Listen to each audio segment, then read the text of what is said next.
Bonsoir à tous, j'espère que vous allez bien et par la même occasion, je vous souhaite la bienvenue sur cette nouvelle chaîne YouTube. Donc, le but de cette chaîne, il est très simple et comment elle a été créée?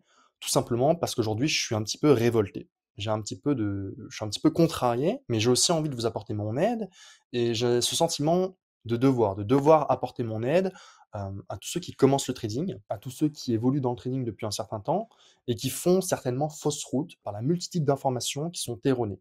Donc le but, c'est non pas de venir et de présenter ma méthode en tant que miracle et vous faire croire que j'ai la nouvelle méthode qui va révolutionner l'industrie, non pas du tout. Mon but, c'est d'abord de vous amener à vous questionner sur le fond. Qu'est-ce que réellement le trading? Pourquoi on en est là aujourd'hui? Sur quel outil on évolue? Qui sont les acteurs de ce marché? D'accord? Et en comprenant ces informations et ces éléments, bah, aborder le trading sous un autre angle, d'une façon différente, avec un petit peu plus d'objectivité et peut-être moins perdre de temps, d'accord? Parce que j'ai vu beaucoup de gens qui arrêtaient leurs études et qui se lançaient à fond dans le trading, finalement, qui détruisent leur vie pour ça, d'accord? Et donc moi, le but, c'est surtout, de pouvoir vous apporter mon expérience, parce que j'ai failli la détruire aussi, la mienne. J'ai failli, m'aventurer dans un domaine sans avoir les bonnes informations, en faisant n'importe quoi, en appréhendant le trading de la mauvaise des façons, en suivant des gourous, et ça aurait pu me mener à la perte, d'accord? Donc aujourd'hui, j'ai énormément de chance, de pouvoir avoir eu, ce recul et ces informations pour pouvoir appréhender le marché d'une façon différente, d'une façon plus objective et mon but aujourd'hui, c'est de pouvoir vous la partager pour pouvoir aider un maximum de personnes à également s'éveiller et à se dire: «OK, qui drive le marché? Pourquoi on est là? Qui Pourquoi le forex est là? Pourquoi il y a du CFD? Pourquoi on trade dessus?» d'accord? Et ça va éviter, à pas mal de personnes de perdre énormément de temps et de se tromper et d'être troublés pendant longtemps, d'accord? Donc voilà un petit peu pour l'introduction, voilà un petit peu quelles sont les valeurs et les volontés de la chaîne, c'est d'apporter de la valeur et qu'on puisse tous ensemble répondre à cette question de pourquoi on est sur les marchés financiers, pourquoi aujourd'hui on trade tous sur du CFD, quelle est la raison, d'accord? Et comment on peut l'appréhender de la bonne façon pour pas se faire tuer, pour dire un mot bien gentil, parce que c'est la volonté de tous ceux qui ont créé les brokers, les CFD, c'est vraiment de tuer un maximum de personnes et de récupérer votre argent, d'accord? Et ça, il faut bien en être conscient. Donc maintenant, on va essayer de réfléchir de la bonne façon pour pouvoir appréhender les choses sous un angle un petit peu plus pertinent. Donc, on va rapidement voir un petit peu l'objectif de la chaîne. Et donc, comme j'ai dit, le but de cette chaîne, ça va être de répondre à la question globale de pourquoi le training existe et de l'aborder de la meilleure des façons. Donc, la première chose que j'aimerais aborder et que j'aimerais vraiment transmettre à travers cette chaîne, bah, c'est tout d'abord comprendre les choses de façon logique et rationnelle. D'accord? Puisqu'aujourd'hui, il y a beaucoup de stratégies ou beaucoup de choses qui sont expliquées sur les réseaux, mais finalement, il n'y a pas de logique derrière et il n'y a pas de raisonnement rationnel qui appuie cette théorie. Et ça, je trouve ça dommage. D'accord? On évolue dans un marché qui est extrêmement dangereux. Et en plus de ça, si on y va sans réfléchir de façon rationnelle, avec une certaine logique, ça devient compliqué. Une fois qu'on aura accompli un petit peu cette vision-là, on va pouvoir retrouver un petit peu de confiance. Donc, c'est que vous ayez un petit peu plus confiance en vos stratégies et que vous les compreniez mieux. Ensuite, la troisième chose qui paraît essentielle pour moi, c'est de combiner l'analyse technique et l'analyse fondamentale. Parce qu'aujourd'hui, jouer dans le marché du forex ou jouer dans un marché financier sans prendre en compte l'analyse fondamentale, c'est un petit peu comme faire du vélo sans casque. Si vous tombez, vous vous faites mal. Et donc, la quatrième chose, ça va être toujours de garder un esprit critique, de pouvoir échanger, de créer des débats, et non pas de s'enfermer dans une seule direction et se dire, OK, c'est ça qui marche, je fais que ça et je fonce dans ma voie. D'accord? Toujours garder de l'ouverture d'esprit pour se dire, OK, il y a ça, il y a cet élément-là, donc je dois les prendre en compte. Et donc, le but de cette première vidéo, ça va être d'aborder la structure de marché, pour qu'on puisse en parler globalement, qu'on puisse se dire: «OK, qu'est-ce que la structure de marché? Qu'est-ce que c'est que la base, en fait?» La base, c'est la structure de marché. La structure de marché, c'est un petit peu la composante majeure de votre trading. C'est-à-dire que ça va être le bas de votre pyramide. Quand vous allez, avoir un trading, vous allez certainement avoir un plan trading, vous allez avoir un plan sur votre psychologie, vous allez avoir un plan sur votre discipline, vous allez avoir un plan, au niveau de l'analyse fondamentale, au niveau de l'analyse technique, d'accord? Bon, la structure de marché, dans l'analyse technique, si vous voulez, c'est un petit peu le bas de votre pyramide. Ce sont vos fondations. Si vous la comprenez bien et de la bonne façon, tout de suite, comme on l'a vu précédemment, il y aura plus de sens et vous allez avoir une approche rationnelle et logique, d'accord? C'est le but. Donc la structure de marché, qu'est-ce que c'est que réellement? Bon, bah, la structure de marché, ça va être la représentation graphique des acteurs du marché, d'accord? Donc les acteurs du marché, on va avoir plusieurs choses. Donc vous allez avoir les plateformes de négociation, donc qui sont composés des bourses et des marchés de gré à gré. On va également avoir donc tous les participants sur ce marché, donc que ce soit les investisseurs institutionnels, ou les courtiers, d'accord? Qui sont très importants, les courtiers. Il va y avoir différents types d'ordres. Donc, on va avoir les ordres marché, les ordres limites, et on va avoir la liquidité qui va influencer la négociation, d'accord? Retenez bien ça. La liquidité influence la négociation. Maintenant, cette structure de marché, on l'a vu un petit peu de façon générale, ok?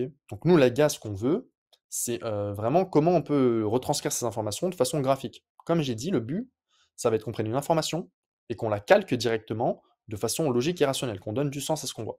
Donc, comment on va interpréter la structure de marché? Eh ben, on va l'interpréter comme une transaction, nous, ok? Dire que la structure de marché, pour nous, on va l'interpréter sous la forme d'une transaction pour pouvoir l'utiliser de façon graphique, d'accord? Parce que nous, la structure de marché, graphiquement, qu'est-ce que ça va nous faire comme sens? Ça va nous faire sens d'une transaction, parce que le marché du forex, on le rappelle, ce n'est ni plus ni moins que l'échange d'une devise d'un point A à un point B. Et donc ça s'appelle une transaction.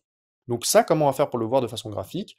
Et bon, on va avoir 3 étapes. Donc on va pouvoir le repérer avec 3 étapes. Donc 1 avec l'initiation de la transaction, 2 on verra l'étape de liquidité qui est nécessaire à la transaction, et 3 on verra qu'il y a une certaine confirmation qui nous dit si oui ou non, on est bien dans un process de transaction pour pouvoir, aller d'un point A à un point B.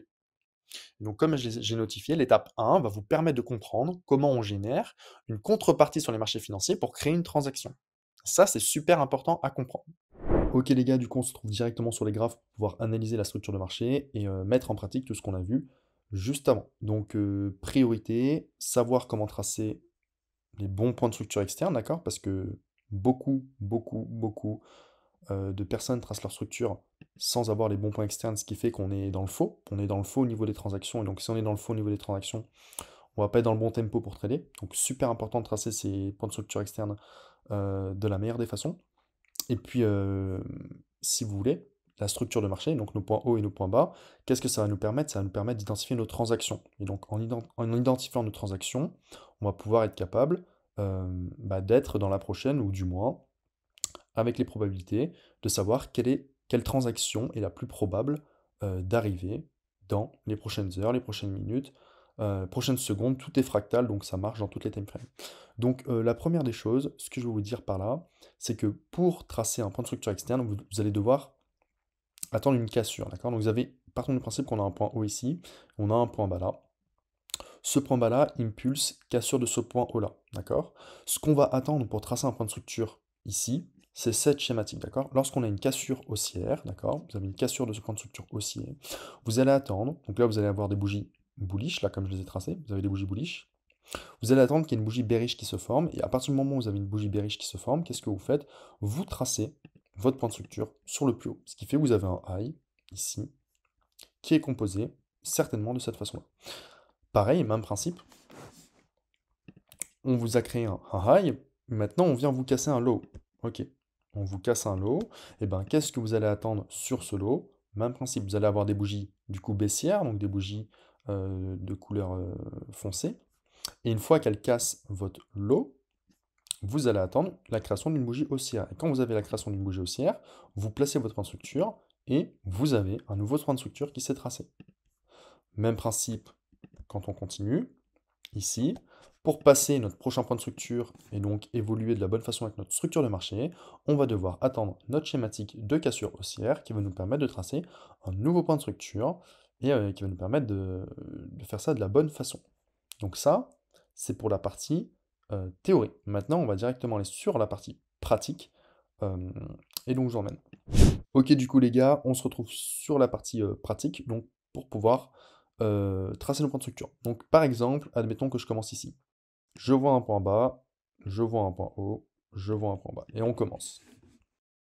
Vous avez un point haut et un point bas. Ce que vous faites, c'est que vous tracez un point, un trait ici et un trait là. Et vous regardez, lequel se fait casser en premier. Ok, on voit que le point haut se fait casser en premier. Qu'est-ce qui est à l'origine de la cassure du point haut? Le point bas. Ok, nickel. Donc maintenant, on attend notre schématique, c'est-à-dire qu'on a des bougies grises, grises, grises, grises, grises. On a une bougie de couleur foncée. Hop, on trace notre point haut. Donc là, qu'est-ce qu'il y a? On se retrouve avec un nouveau point haut et avec un nouveau point bas. Même principe, on va attendre de voir entre les deux lequel se fait casser en premier. Ok, on voit que le point haut se fait casser en premier. Par quel bas? Par ce plus bas là, ok? Donc, on a créé un nouveau plus bas, ok, qui est responsable de la cassure de ce plus haut. Qu'est-ce qui s'est passé? On a une bougie grise, on a une bougie de couleur foncée. Bah, c'est parti, on trace notre point haut et on a trouvé un nouveau point haut. Donc notre nouveau point haut se situe ici et notre nouveau plus bas se situe ici. Ok. À partir de ces infos-là, qu'est-ce qu'on a? On a ce plus haut-là qui fait quoi? Qui est responsable de la cassure de ce plus bas-là. Nickel. Est-ce qu'on a notre schématique? On a une bougie noire, on a une bougie grise, on a un nouveau plus bas. On le trace. Même principe, donc ce plus haut-là, il reste le même parce qu'on n'a pas créé de nouveau plus haut.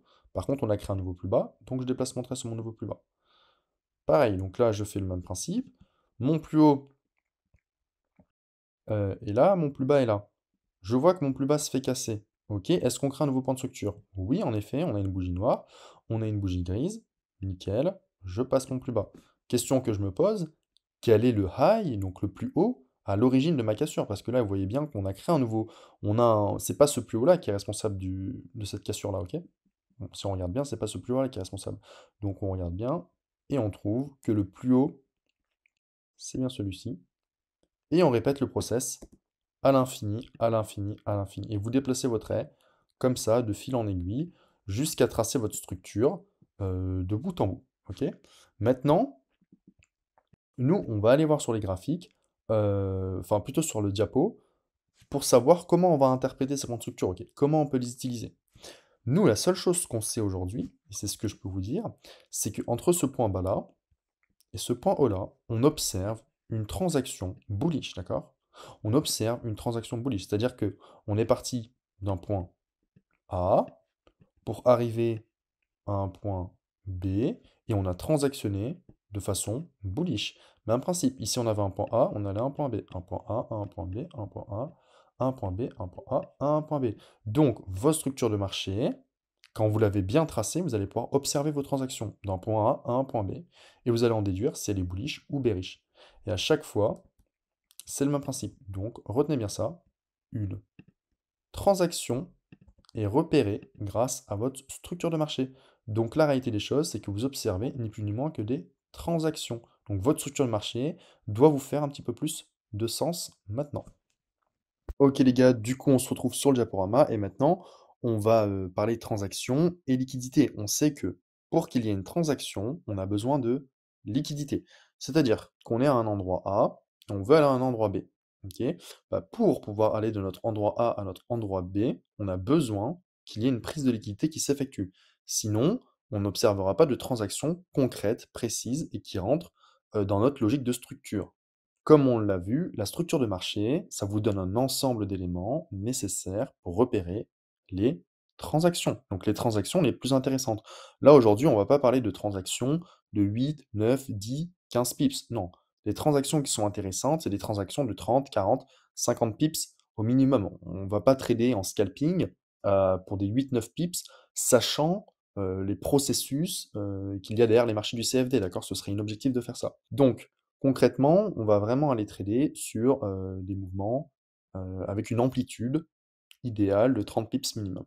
Donc l'objectif pour vous, ça va être de rentrer en position dans la prochaine transaction grâce à la liquidité. Et la liquidité que vous allez pouvoir lire grâce à la bonne vision de la structure, comme on vient de le voir juste avant, ça va vous permettre d'étudier la prochaine transaction et d'en faire partie pour, au minimum, une trentaine de pips. D'accord? C'est vraiment l'objectif. Donc retenez-le bien. Pour qu'il y ait une transaction, on a besoin de liquidité. Donc la vision globale, il n'y a rien de trop compliqué, les gars. Vous avez votre structure de marché, ok? Vous arrivez à bien analyser, vous avez une bonne structure de marché, ce qui fait que vous êtes capable de repérer des transactions, d'accord? Et vous savez que pour pouvoir entrer en position, vous allez avoir besoin d'une liquidité, d'accord? Qui vous donnera la suite logique, donc une entrée pour entrer dans un trade avec des confluences et des confirmations. Mais la schématique est simple. Votre structure de marché, ça va vous donner vos transactions, et une fois que vous avez vos transactions, vous avez besoin d'attendre de la liquidité, d'accord? Puisque si on réfléchit en termes de narrative, comprenez une chose, c'est qu'un broker, peu importe, vous évoluez sur le marché du CFD, la volonté est de faire un maximum d'argent pour ces gens-là, d'accord? Donc maintenant, si la volonté est de faire un maximum d'argent, c'est de vous induire en erreur, d'accord? Donc pensez à cette induction en erreur. Le but, c'est d'induire un maximum de personnes en erreur. Donc c'est pour ça qu'on attend une liquidité, nous, puisqu'on va attendre qu'il y ait un maximum de personnes qui aient été induites pour pouvoir rentrer sur les marchés. Et ça, on va le voir de façon plus concrète, notamment avec cette schématique qui va nous permettre d'aller d'un point A à un point B et de surfer sur des transactions plus ou moins grandes. Les gars, du coup, on se retrouve pour la partie 2 sur les graphiques. Et donc là, ce qu'on va faire, c'est l'étude de transaction grâce à la structure de marché. Donc ce qu'on a vu avant, c'est qu'on a vu que pour qu'il y ait une transaction, on a besoin de quoi? Pour qu'il y ait une transaction, on a besoin de liquidité. Ok. Ça, c'est une chose que vous devez avoir compris et c'est super important à maîtriser. Donc pour qu'il y ait une transaction, on a besoin de liquidité. Et nous, ce qu'on va faire, c'est que, à l'aide de notre structure externe, d'accord, que vous devez maintenant maîtriser, on va pouvoir savoir que le prix voyage d'un point A à un point B. Et que pour aller de son point A à son point B, il va utiliser, entre autres, une pattern de liquidité qui va vous permettre à vous, quand vous la voyez, de vous placer à l'achat pour rejoindre votre niveau B. Donc c'est aussi simple qu'un trajet sur Google Maps, vous êtes à l'endroit A, le prix doit aller à l'endroit B, et pour s'y déplacer, il va y aller de cette façon-là, donc il va transactionner à l'achat en créant des setups de manipulation. D'accord? Il va vous manipuler ici sur les lots. Regardez bien la pattern, on a la même chose. Donc il récupère une liquidité A très importante. Le prix s'en éloigne. Il nous crée un high, un low, un high, un low. Et notre structure externe se fait prendre ici. Tout le monde dirait quoi? Ah, on a un shosh, on a un BOS. Ok. Donc moi, ici, logiquement, je vais vouloir vendre. Ok. Ils veulent vendre. SL, ça ne marche pas. Pourquoi ça ne marche pas? Tout simplement parce que votre target, c'est votre liquidité B, ok? N'oubliez pas ça, votre prix, il voyage d'un point A à un point B. Et pour rejoindre votre point B, il va falloir qu'il liquide. Il va falloir qu'il fasse de la place sur le marché. Et donc nous, on a dit on étudiait les transactions avec la liquidité pour pouvoir rejoindre ce point B. Bon, bah très simple. En s'éloignant du point A, vous créez un point haut. Vous créez un point bas, vous créez un point haut, et vous créez un nouveau point bas qui récupère ce précédent bas. Vous avez votre liquidité qui est créée. Donc vous avez votre signal de transaction. Et nous, étant donné qu'on étudie les transactions, on a eu notre signal de transaction. On va pouvoir se placer à l'achat ici. Et on va pouvoir tranquillement mettre un premier TP ici sur notre premier BOS. Tout simplement. Tout simplement. Vous regardez ce qui se passe. Le prix continue de monter. Point haut, point bas. Il refait un petit peu de place sur le marché parce qu'il a besoin de place, il a besoin de souffler pour pouvoir toucher la target. Et il arrive tranquillement à la target, sans souci. Et nous nous sommes placés, encore une fois, ici. On a juste suivi le marché qui est passé d'un point A à un point B. Voilà. Même principe de l'autre côté, ça fonctionne exactement pareil. Vous récupérez votre liquidité B. Donc maintenant, les targets vont changer de direction. Bien entendu, ce n'est pas qu'une analyse graphique, c'est-à-dire que vos liquidités doivent corroborer avec la fondamentale, d'accord? Une fois que c'est dans le bon sens des deux côtés, c'est très intéressant à jouer. Mais sinon, le fonctionnement est le même. On a créé un point haut, on crée un nouveau bas, ok? On crée un nouveau haut, on crée un nouveau bas, et pareil, ici, tout le monde pourrait penser qu'il y a un shosh, tout le monde se place ici pour acheter et finalement tout le monde se fait liquider. Pourquoi? Parce que nous, ici, on est à la vente. Raison pour laquelle on est à la vente, parce qu'on étudie les transactions et nos transactions nous disent que ici on a eu prise de liquidité. Donc qui dit prise de liquidité dit on se place. Maintenant, ce qu'on va faire, c'est qu'on va directement aller analyser ça sur les graphiques, juste en bas avec un cas concret. Et vous voyez que donc cette liquidité nous emmène à notre liquidité majeure A. Donc, si on reprend notre cas de tout à l'heure, on a nos points hauts, on a nos points bas. Admettons que ça, c'est une liquidité très importante, ok, et que celle-ci, c'est notre liquidité d'arrivée. Donc, vous avez une liquidité petit a, et vous avez votre liquidité petit b. Je trace mes points de structure, donc moi je vous les trace. Je les trace vite maintenant parce que j'ai l'habitude. mais vous entraînez-vous bien à les tracer. Hop. Et voilà, on a quelque chose comme ça. Donc qu'est-ce que vous remarquez? C'est que pour aller de notre point A à notre point B, le prix, il est venu nous récupérer notre liquidité ici, parfaitement. Donc nous, on pouvait prendre un point d'entrée sans aucun souci à l'intérieur de ce niveau-là. On venait mitiger une zone intéressante. Ok. Et puis derrière, on vous crée cassure, donc votre BOS. Et le prix continue tranquillement son chemin vers son objectif de target numéro B. Ok. Et puis vous voyez que c'est la même chose. Par exemple, ici, il récupère une liquidité en interne, d'accord, que j'ai pas expliqué dans cette vidéo-là, mais on pourra l'expliquer plus tard, dans une autre vidéo si vous êtes chaud. N'hésitez pas à mettre des commentaires pour le faire savoir, mais ça c'est un type de liquidité numéro 2. Le prix récupère ce type de liquidité numéro 2, et puis il continue son chemin pour aller chercher la target numéro B, ok? Et c'est tout le temps la même chose, c'est-à-dire que vraiment, on est parti de notre point A, et de notre point A à notre point B, où est-ce que nous on pouvait se placer? Bah typiquement, ici, d'accord? On allait chercher notre target B, et voilà, on avait un trade de 83 pips qui est intéressant et qui corrobore parfaitement avec la fonda, puisqu'à cette époque-là, la fondamentale était favorable à une baisse sur la semaine. Et donc c'est ce qui s'est passé. Ça a été un setup très intéressant. Et donc vous voyez, on ne s'est pas compliqué la vie à chercher 56 setups pour vendre ou pour acheter. Non, on a juste trouvé notre point A, trouvé notre point B. On a été capable de lire comment notre structure s'est mise en place, d'accord? Et nous, en tant que lecteur de transactions, la seule chose qu'on a fait, c'est qu'on a attendu que notre transaction, on a attendu qu'il y ait une liquidité qui se montre sur les graphiques, et qu'une fois qu'elle s'est montrée, directement, on est rentré pour trader à la baisse. Donc voilà les gars, ça va être la fin de la vidéo. J'espère que vous avez aimé. Si vous avez aimé, bah, n'hésitez pas à le faire savoir dans les commentaires. Euh, On va peut-être créer un Telegram pour pouvoir interagir avec ceux qui sont chauds, ceux qui le souhaitent. Encore une fois, ben, dites-le dans les commentaires. Moi, je vous laisse sur ça. Je vous souhaite une bonne soirée et puis à la prochaine.